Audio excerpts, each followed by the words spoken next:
नमस्कार, स्वागत है आपका। आप देख रहे हैं द न्यूज और मैं रानी गुप्ता आपके साथ। दिल्ली हाई कोर्ट से कांग्रेस प्रवक्ताओं को बड़ा झटका लगा है। दरअसल आपको बता दें, दिल्ली हाई कोर्ट ने कांग्रेस नेताओं को रागिनी नायक, जयराम रमेश और पवन खेड़ा के ट्वीट्स हटाने का आदेश दिया है, जिसमें उन्होंने यह आरोप लगाया था कि इंडिया टीवी के वरिष्ठ पत्रकार रजत शर्मा ने लाइव डिबेट के दौरान रागिनी नायक को गाली दी थी। आपको बता दें, दरअसल रजत शर्मा की ओर से 100 करोड़ रुपए का मानहानि का केस इन तीनों ही कांग्रेस के प्रवक्ताओं के खिलाफ दायर किया गया था। और अब इस पूरे मामले को लेकर के हालांकि कोर्ट ने फैसला सुरक्षित रख लिया था जैसे ही रजत शर्मा की ओर से ये याचिका दायर की गई थी, लेकिन अब कोर्ट ने ये फैसला सुनाया है और स्पष्ट शब्दों में दिल्ली हाई कोर्ट ने तीनों ही कांग्रेस के प्रवक्ताओं से ये कहा है कि जितने भी ट्वीट्स आपने रजत शर्मा के खिलाफ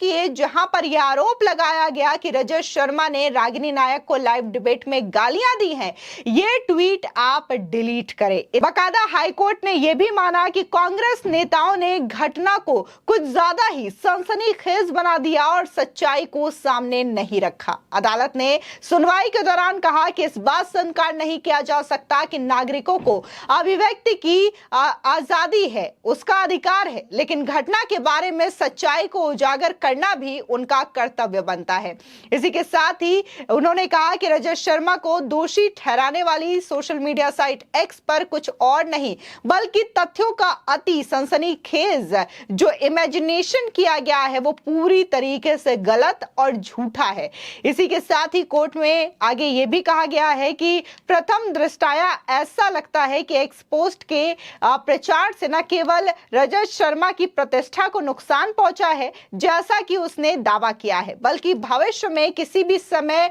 रजत शर्मा के खिलाफ इसका लगातार इस्तेमाल किए जाने की धमकी भी है। भविष्य में वीडियो के दुरुपयोग का अंदाजा भी है और इससे खतरा भी हो सकता है। जो प्रथम दृष्टया रजत शर्मा को ऐसे प्रकाश में चित्रित किया जा रहा है, जो उनकी ऐसी इमेज बनाई जा रही है, वो सच्चाई से बिल्कुल अलग है। इन तथ्यों में कोई आधार नहीं है। मुकदमे के अंतिम रूप से निर्णय होने तक इसे सार्वजनिक डोमेन में रखने से रोका जाना चाहिए। आपको बता दें कि कोर्ट ने कांग्रेस के यूट्यूब चैनल पर उस वीडियो को भी हटाने का आदेश दिया है जिसमें रागिनी नायक ने प्रेस कॉन्फ्रेंस की थी और यह कहा था कि कैसे लाइव डिबेट शो के दौरान पत्रकार रजत शर्मा ने रागिनी नायक को गाली दी है। सीधे तौर पर कोर्ट ने न सिर्फ सोशल मीडिया साइट पर जो कांग्रेस की ओर से पोस्ट किए गए हैं, उनके प्रवक्ताओं की ओर से रजत शर्मा के खिलाफ जो पोस्ट किए गए हैं उसको हटाने का आदेश दिया है, बल्कि कांग्रेस के यूट्यूब चैनल पर जो पूरा का पूरा एक प्रेस वार्ता है, प्रेस कॉन्फ्रेंस है रागिनी नायक का, उसे भी हटाने का आदेश दिया है। इस घटना से जुड़े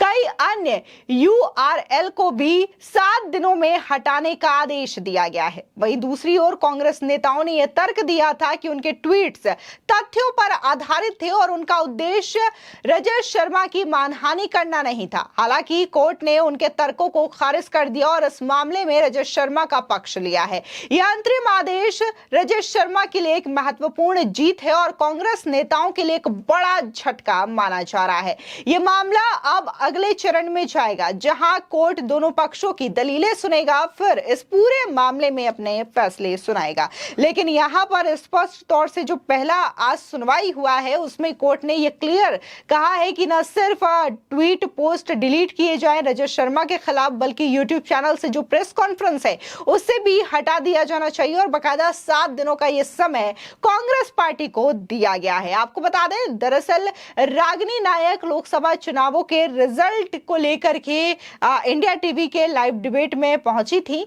जहां पर 4 जून का जो समय था जिस दिन रिजल्टों का अनाउंसमेंट हो रहा था, बकायदा कई सारे आंकड़े सामने आ रहे थे और इसी दौरान ये टीवी डिबेट हो रहा था जिसमें रागिनी नायक का ये कहना था कि लाइव डिबेट के दौरान रजत शर्मा ने उन्हें गाली दी है। जबकि अगर आप वीडियो में देखें तो ऐसा कहीं भी कुछ भी नहीं है जहां पर रजत शर्मा रागिनी नायक को किसी भी तरीके की आपत्तिजनक आपत्तिजनक शब्दों का इस्तेमाल कर रहे हो, अभद्र भाषा का इस्तेमाल कर रहे हो, और जिस तरीके से रागिनी नायक ने तो फिर यही कह दिया है कि रजत शर्मा ने उन्हें गाली दी है, तो ये कहीं भी आपको चीजें देखने को नहीं मिलेंगी। उधर दूसरी ओर रजत शर्मा ने और इंडिया टीवी टीम ने भी एक लीगल तौर पर यह बताया कि कैसे रजत शर्मा पिछले 40-45 सालों से इस इंडस्ट्री में हैं और वो बड़े ही सौम्य तरीके से रहते हैं और किसी से उन्होंने ऊंची आवाज में बात नहीं की है। अब शब्द कहना और गाली गलौज करना तो खैर दूर की बात होती है। इसी के साथ ही आपको बता दें कि उस दिन जो लाइव डिबेट शो हो रहा था उसमें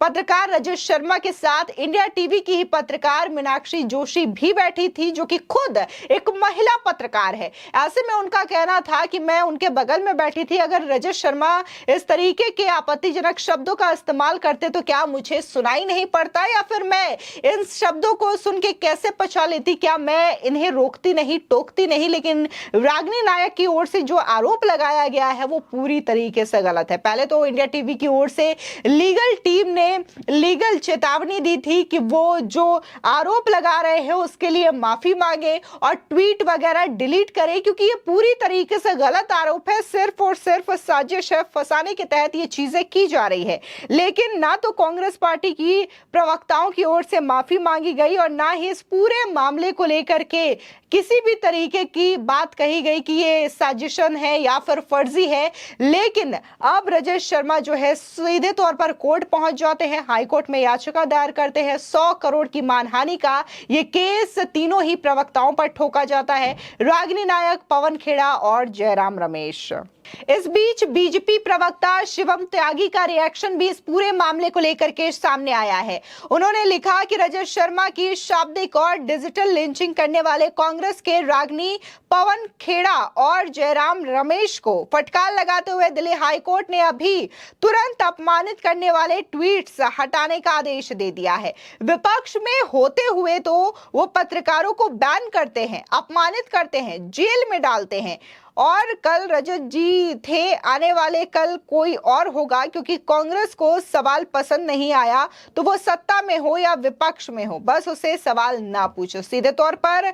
शिवम त्यागी जो कि बीजेपी के प्रवक्ता है, उनका यही कहना है कि कांग्रेस को सवाल पसंद नहीं आते, जिसकी वजह से वह इस तरीके की पत्रकारों के साथ बदसलूकी करते हैं। आपको याद होगा कि कई दफा प्रेस कॉन्फ्रेंस में देखने को मिला है कि राहुल गांधी जो है अपने ही बीच के पत्रकारों के साथ बदसलूकी करते हुए नजर आते हैं। अभी हाल ही में आज तक की जो पत्रकार है मौसमी सिंह, उन्होंने राहुल गांधी की प्रेस कॉन्फ्रेंस के दौरान एक सवाल पूछा था, जिसमें सीधे तौर पर राहुल गांधी भड़क जाते हैं और ये कहते हैं कि ये जो आप सवाल पूछ रही हैं वो सवाल तो बीजेपी वालों का होता है, तो आप एक काम क्यों नहीं करती कि आप बीजेपी की टी शर्ट पहन लीजिए, क्योंकि वहां पर लोगो स्पष्ट दिखाई देगा और लोगों को हैरानी नहीं होगी, परेशानी नहीं होगी। लेकिन शायद राहुल गांधी ये भूल गए थे कि मौसमी सिंह ज्यादातर कांग्रेस बीट को ही कवर करती हैं, यानी कि कांग्रेस का जो पक्ष होता है उसे वो दिखाने का काम करती हैं, लेकिन अपने ही बीट के पत्रकारों के साथ इस तरीके से बात